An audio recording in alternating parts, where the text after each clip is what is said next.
So here we are at Tissington Hall, one of the most picturesque manor houses in all of Derbyshire, and this is Richard FitzHerbert, whose family have been here since 1465. Yeah, it's quite a long time, Ollie. Yeah, but we have cleaned it now and again, and we've added and subtracted to it over the years, and we've even got a clock that chimes on the hour, which is rather good. But this is our shield, the three lions, the three rampant lions that you can see above our front door, and we paint that from time to time. But we are the second son of Norbury, hence the crescent at the top of the shield.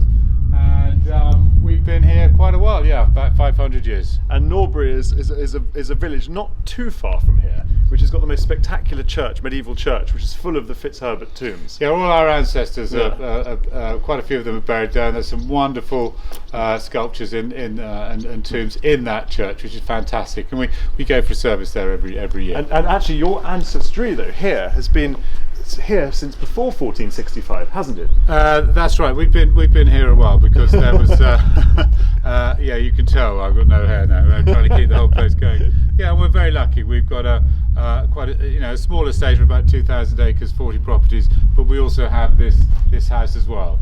And the house has 48 chimneys, 7 staircases, 61 rooms, 4,032 panes of glass. Anyway, I don't believe you on the last one, but come on in anyway. I don't think you can count that far. That's right. Anyway, and as you come in, you put your sword on the sword rack. Or your stick. Yeah. Or your stick at the moment. And we're walking into a house that was built here in 1609, because the original house was over there in the field. And it's quite a special case here, in many ways, but a special case because this is a good example of an axial hall which runs straight through the house rather than going off to one side, which was typical prior to this time.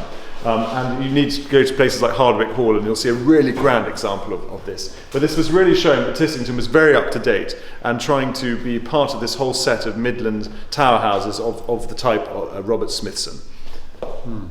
Anyway, it's a wonderful room. We still live in it. Obviously, we use it every day. But we entertain in it. So in the old days, the family would have entertained it. They'd have house parties. They'd have the Gerrishes from down the way.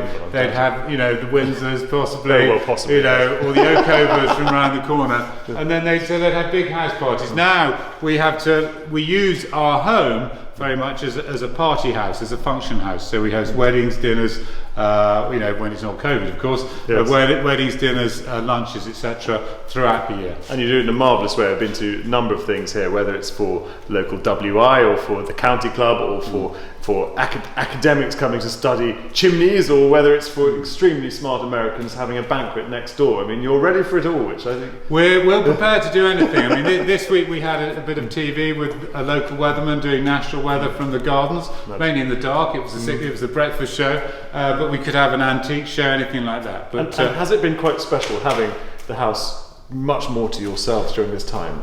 You've learned more about the house, certainly during COVID, and I've certainly found things that I didn't know I had. Yes. And I'll show some of these to you in the next few minutes. Well, here we are in the hall anyway, which is the largest room in the house, isn't it, Richard? It is the largest room, so we can get lots of people in here. And usually, this weekends anyway, this room is buzzing with weddings and wedding guests and things like that. Sadly, of course, that's had to stop this year. But the most striking feature in this room is, in fact, the fireplace here. And we've even got the original receipt to it, and it dates back to 1757, and it's a chimney piece in the hall at Tissington, measured and valued by Daniel Hopton and Henry Watson. And the total bill for it is £54, 2 shillings, 5 halfpenny. Which is a huge amount. Huge amount of money. And if you look at the artistry and the work in it, it's just fantastic. And in today's money, that's £150,000 sterling. And it really is a spectacular thing, this, because you don't really see that many Gothic chimney pieces, certainly, and overmantels from that time in Georgian England. And what's so lovely about it is you also see it being continued in the corners and the frieze, which is the top of the wall where it joins the ceiling, all the way around the room.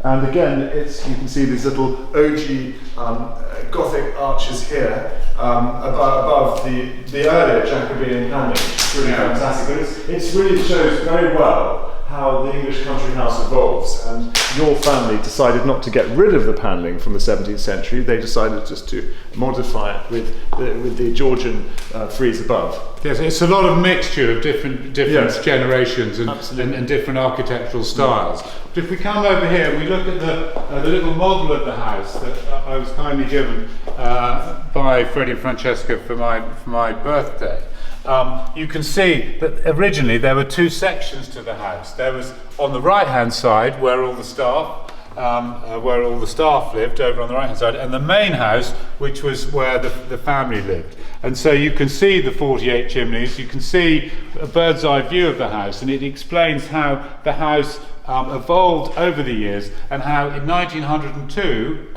they joined the house together, and I joke it was because they didn't want the staff to get wet when they came over to make breakfast for the people in the big house, you see. And now, ironically, of course, the people in the big house live in the staff wing. Correct, it's the other way around. We live behind the green baize door rather than in front of it. But to be fair to our family, no, we're all over the place now. But yes, we do live in the more in the warmer part, shall we say? Smaller rooms as well. Smaller rooms, yeah. Easier to heat. Absolutely. And unlike this huge room, and of course in the past, the Great Hall was in the medieval times where the entire household would gather for meals. Some of them would even sleep here. And the hall in the English country house has always remained this slightly peculiar sort of public space, slightly outdoorsy, indoorsy. It's never been a place which you really just sit in. It's always that's right. It's used for big events. It's sort of it's used for big events and for moving through. Yes, and that's what we're going to do now. We're going to move through. What a link! Super. Move through up the main stairs, up to the first floor and some of the showrooms. But if you go up the main stairs, if you can see this, you'll see a forked tongue on this serpent there, and that means that you're keeping the devil down as you go up to bed. Okay, you don't want the devil in bed with you, do you, Ollie? No, definitely not a good idea. Definitely not. So here we have Queen Charlotte and George III, and they are the most wonderful portraits painted by Ramsay. And Ollie, you've seen a lot of these around the country, I'm sure. Yes, quite a few of them. And they're very much obviously showing that the family had links to court and also were royalists, which is always a useful thing. Well, George III conferred the title on William FitzHerbert in 1784 for being a Minister of Woods and Rivers in George III's government. And so that's why to thank him for being this minister, he gave him a baronetcy and these portraits. And you can see at the top, you can see the crowns at the top of the frames, which emphasise the royalness, is that a word? The royalness of the painting. The regality. The regality. Is that a word? I don't know. The regalness. The regalness. Regalness. Yeah. And these, I wonder whether they hung in one of the royal palaces before. I don't think so, because what happened is Ramsay was asked, painted 20 pairs for the ministers in the government. Right. The king gave them out, and then all the social climbers of the time, the Beckhams and people like that, said, Ramsay, do you mind, Alan, do you mind if you paint one for me? And so Ramsay painted the faces and then got his courtiers to do everything else. And so there's now 120 pairs in the country. I mean, there are various houses around. I've seen them at Glamis in Scotland and at Wilton down. Have they got as good Wiltshire. frames? These are very well, our frames are pretty good. They're a bit dusty and dirty, but some of the prints are better actually. And what I love is, again, it's this old Jacobean staircase here, which wasn't pulled out. It was kept, and it's sort of very much, I think, asserting that yes, the FitzHerberts got their title at that time, but actually they've been here. That's rather a small fish compared to how long they've been here. And this house was not changed just to suit fashions. That's right. Just like that. And this is for the candle, isn't it? That's right. So as you come up to bed and you go, this is bedroom 2, and it's actually where our bride and groom suite. There shouldn't be anyone in there at the moment. Wakey, wakey. No brides today. No, there's no brides today. This is where you put your candle as you try and get into the door. Yes. You come up. Eric, my little step, and come up into this room, and we'll go up into the porch up there. This house was showing it was very up to date by having its most important reception room on the first floor. The idea of the piano nobile, which was very much an Italian idea, and this is in 1609. I mean, when this is happening. That's right. That's right. So I mean, you know, people have been walking around here for 400 years or something. I think the fireplace here and the marquetry and the woodwork here is a little bit later. Yes. 1730, 1780, around the time of George III, because that makes sense with how relatively well the family were doing. So they had the money to have it. And some of it's made. probably reused. I mean, this has got a lot of age to it. This bit here. Yeah, absolutely splendid. And this extraordinary blue of these tiles, which you see so famously at places like Leighton House and the De Morgan type colours. And you've got some other sort of Art Nouveau arts and crafts influences in this house, of course, major things, which we'll see in a bit. But that's it's wonderful colour. But it's a wonderful room, and if you come up here to the alcove here, you can look out over the village, which is what I love to watch to see what's going on in the village. So you're nosy landlord. That's right. You can see people taking pictures of our house, which is great. So hopefully they'll put that in their album or on their iPhone. They might be trying to get a picture of you. Well, I'll go out and go and see them. We'll take a picture of them. Yes. Take a picture of them. So, but that's the interesting thing about our house, Ollie, isn't it? Is that our house is right in the centre of the village. So we're not down a long drive. We've got a nice avenue to the village, but it's to the village. All the people in the village live. I can walk. You know, it takes 5 minutes to walk to them and go and see them and have a chat and a cup of coffee and things like that, or possibly ask for them for rent, which is quite useful. That. Well, the Americans who've got this, they term any country house, I believe, a manor house, really, because in America, a country house, I was reading about this, could mean a 2-roomed cottage in America. In England, peculiarly, if you say we're going to see a country house, you're not necessarily talking about houses in the country, you're talking about somewhere like this. But this is an oddity because it is a country house in its estate, in its park, but at the same time it is very much still a village manor house. It's both at the same time, isn't it? Yeah. So it's over here you've got a mound where the original medieval house of the Francises would have been in the parkland over there by the church. And you really can see the length and breadth of the history, and I think during this time of COVID at the moment, where things are uncertain, but you come to these houses where your family's been on this land now for more than half a millennium, much more than half a millennium, and it just shows the continuity and these ups and downs, and it's still here, and I think that's a very comforting thing which we can all see, really.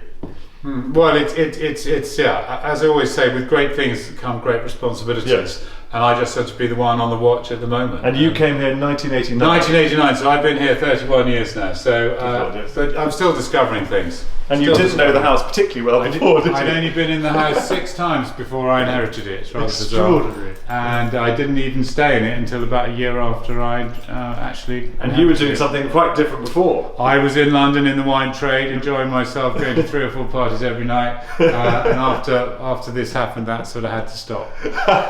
But you've become a champion of the English country house. I've been heavily involved. I mean, the thing is, being in this particular game, and when you start to open and when you start to do functions in your own home, using the house and your history as the backdrop, you meet lots of other people in the same world, and it's just a question of quantum. We've all got the same problems. It's just a question of how big your quantum is. So, you know, I've been lucky enough to go around, you know, the private side of Chatsworth and go to smaller manor houses from Home Pierpont in Nottinghamshire, and all my friends, and we have a good network, so we can all help each other, because basically we're all trying to do one thing, and that is preserve these wonderful historic places for the next generation and for posterity. And these houses are, I mean, they are the envy of the world. I mean, American friends of mine, and when we have groups to England, you know, this is absolutely mind-blowing for people, and it's so fascinating, and there's so much of it over here in England. It's just at the moment it's trying to get it out there. So perhaps, you know, even through things like this, you know, we're giving people an insight which perhaps they wouldn't even have if they were here in the flesh. Yeah. I'm not sure if this is locked or not. But up here you can see there are tulips above these little these architectural bits here with the pilasters and things. And again, it's showing it's an indication of wealth, status, and all the rest, really. All these subtle things which nowadays we're not quite so subtle. I mean, you think of how people display wealth and status now, and it's not often as tasteful. So, Richard, this is the west drawing room. This is the west drawing room, yeah, just opening it up, that's absolutely right.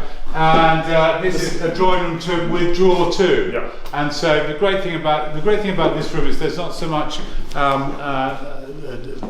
woodwork and marquetry in here. Well, the style has changed. The style has changed, and so it's easier to hang one's paintings in here. But it's also it's more a sort of a proper drawing room, a room to withdraw to, a room for the ladies to come to after dinner to talk about should they marry Lord Gerrish because he's got a good. But they better marry.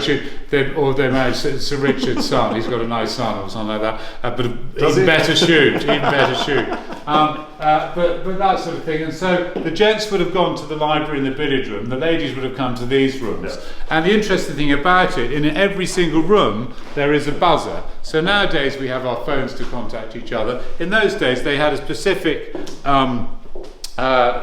wire system, which is to press the buzzer, and so that would have pressed. The bell would have been pressed. The thing downstairs would have rung a bell, and so the ladies' maid would have known to come to the west drawing room and bring out more gin, or put more coal on the fire, or put more coal on the fire, or another log, or something like that. But you say that it's useful. Yeah. It was useful nowadays. I look at my phone. There's no reception, so actually, right. you should really get those. I should really get these fixed. No, but this part of the house here. Correct me if I'm wrong, was remodelled in the mid 18th century by Joseph Pickford of Derby, who is someone who, as often his work has been attributed to Robert Adam incorrectly, and actually Joseph Pickford was very, very involved with a lot of projects in Derbyshire, and he was a very good architect actually. And so here he's created this up-to-date room with a central door coming into it, and these over doors, and this beautiful chimney piece, and perhaps carved by Moneypenny, but I don't know, he was one of his carvers.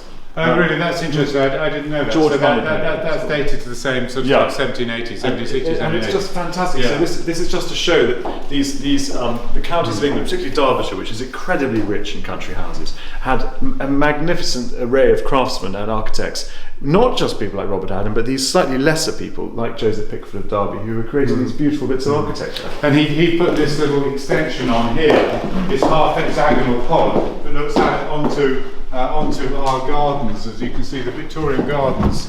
Which is amazing, it's all on terraces here, so we'll go up in a moment above the house on the lawn, but you look right down, but it was a very clever way of creating something dramatic here.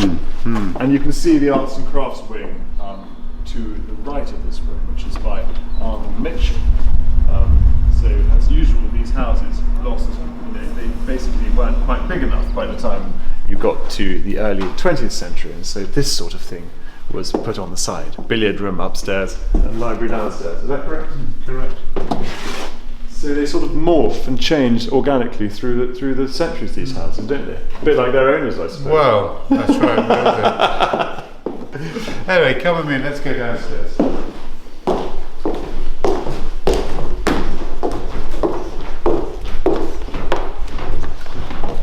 So we're about to see a very peculiar staircase.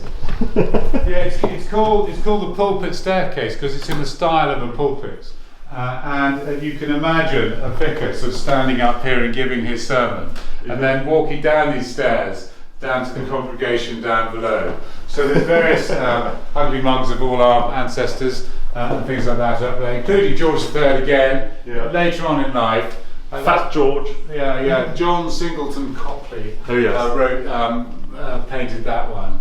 Was rather marvellous. Bit dirty. I have to get that restored. Dirty George. Dirty George. He's a bit dirty. Yeah.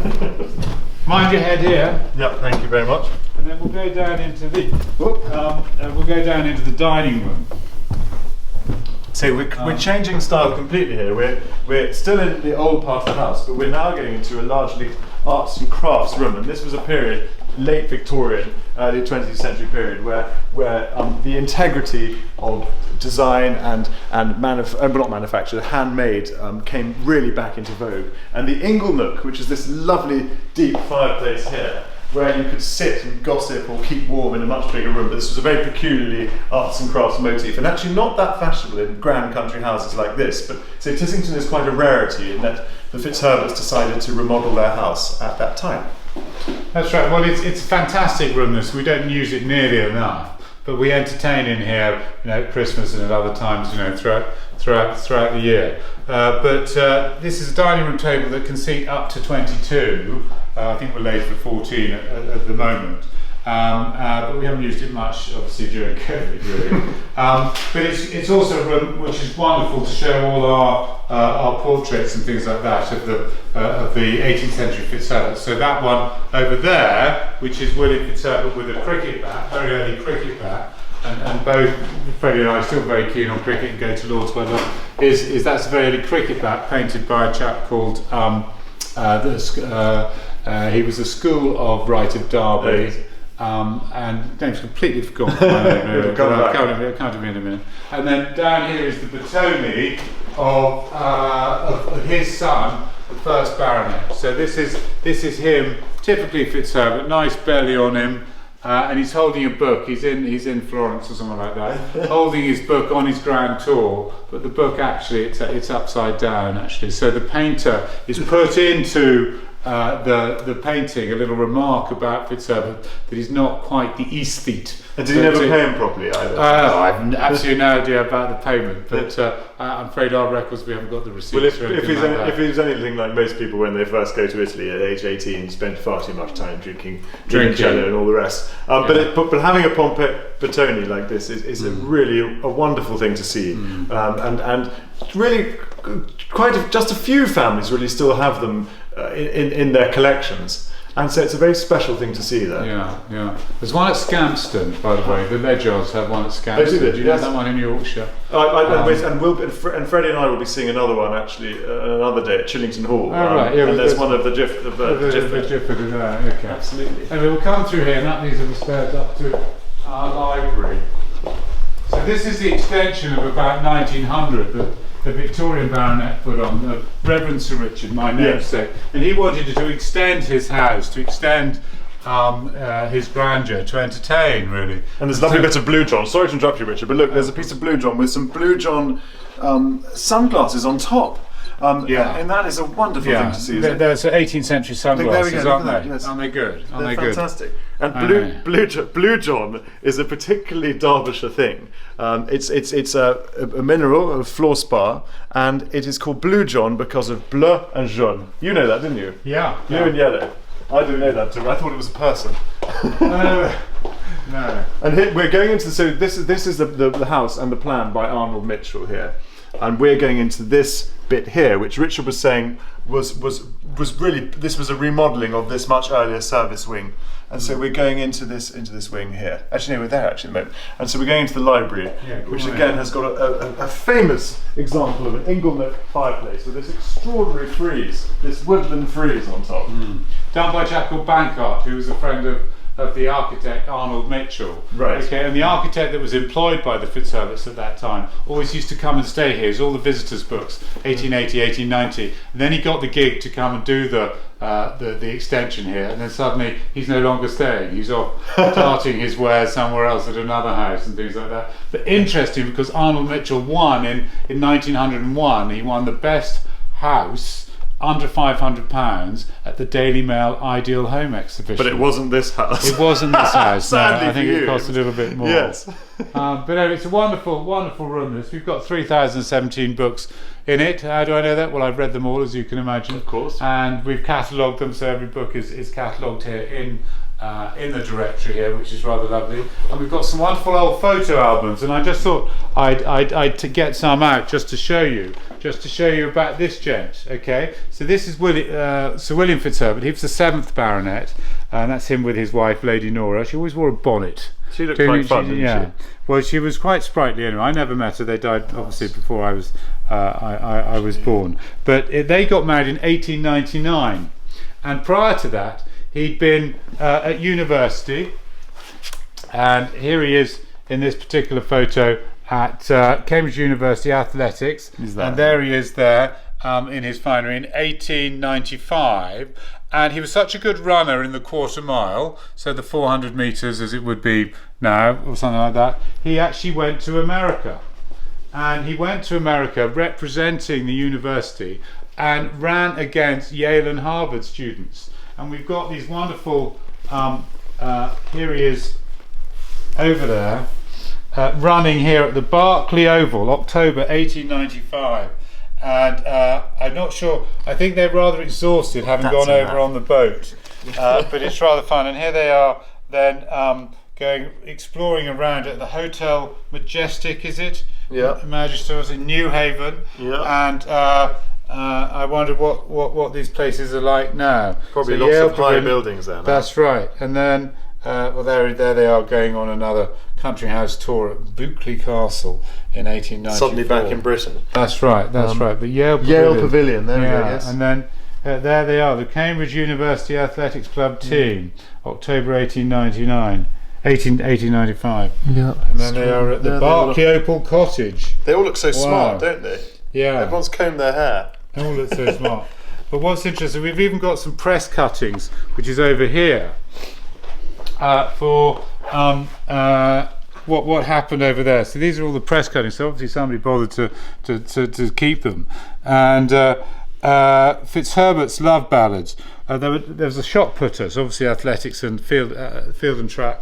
And Watson, the shot putter of Trinity, has any number of seafaring songs at his tongue's end, which he rolls out in a voice pleasantly suggestive of high seas and a healthy, well-trained pair of lungs, while FitzHerbert of the Hall, the tall, pretty pet of the team, sings love ballads during rest and waits with such moist and gentle pathos that every one of the Cambridge 12 gaze unconsciously toward England. I think he was rather homesick. Yes. And as a result, the Yankee athletes were praised, and they won most of the races and the shot putting and everything else. Well, I'm not surprised with all that rather wet sort of love ballads going on in the English side of things. Yeah. Yeah, so But it's rather wonderful to have all this history is here, rather. and knew that my ancestors. I'm not a great runner. Really? No. I can run to the bar, but that's about it.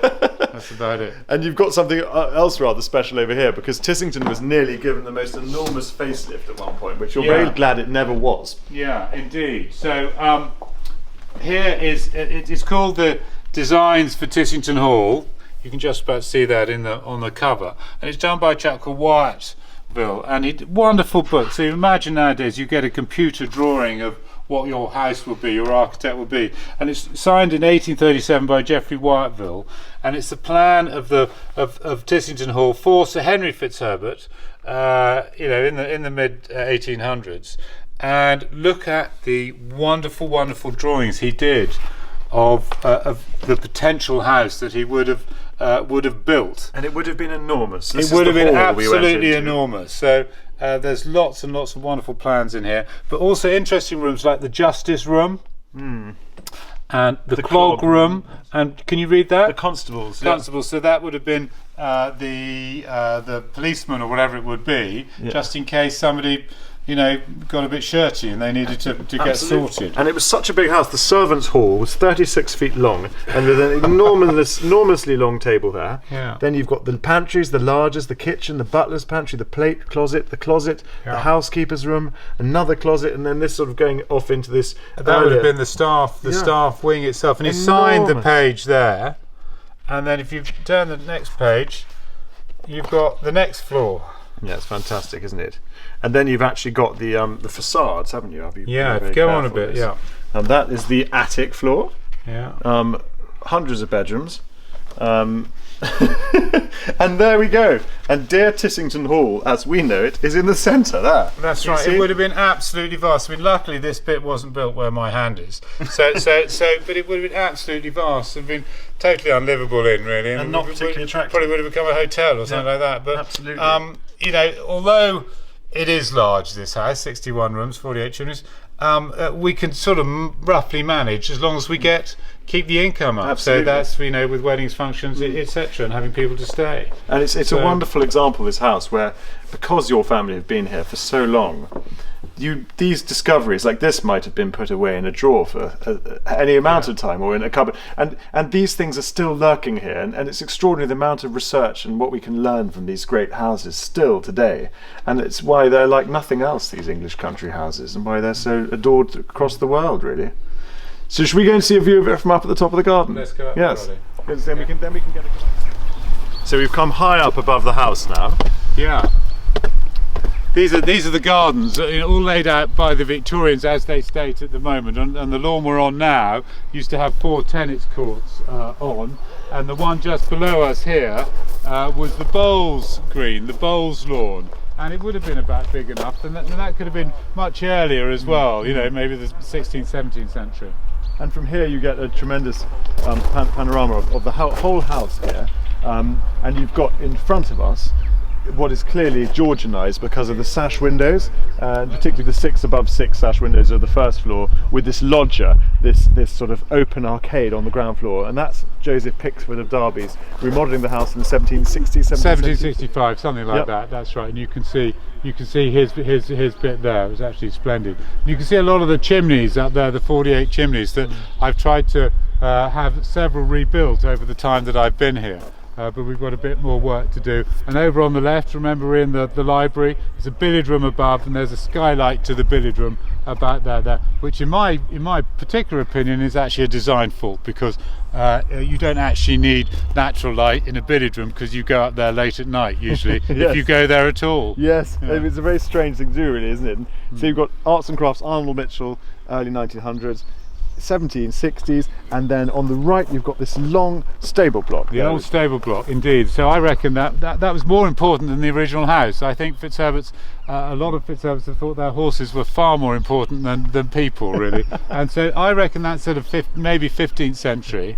And then if you look further over to the right, you'll see the new stable block, built in 1900 by the same architect Mitchell that did the billiard room and library wing. And it was one of those houses, really, that it's almost as long as its history is varied and long, and it's wonderful that it's still here, quite hidden in the middle of one of the most beautiful villages in Derbyshire, famous for its well dressing. Famous well dressings that we do every year. Absolutely. In the Tide. Yeah. And Tissington is, and with Richard and Fiona and their work here, is very much a house that is open for business throughout the year, isn't it? That's right. And well, for visitors. as I say, we welcome visitors the whole time. Any inquiries to stay, we've got a couple of flats in the house, so you can stay here and I'll give people a private tour.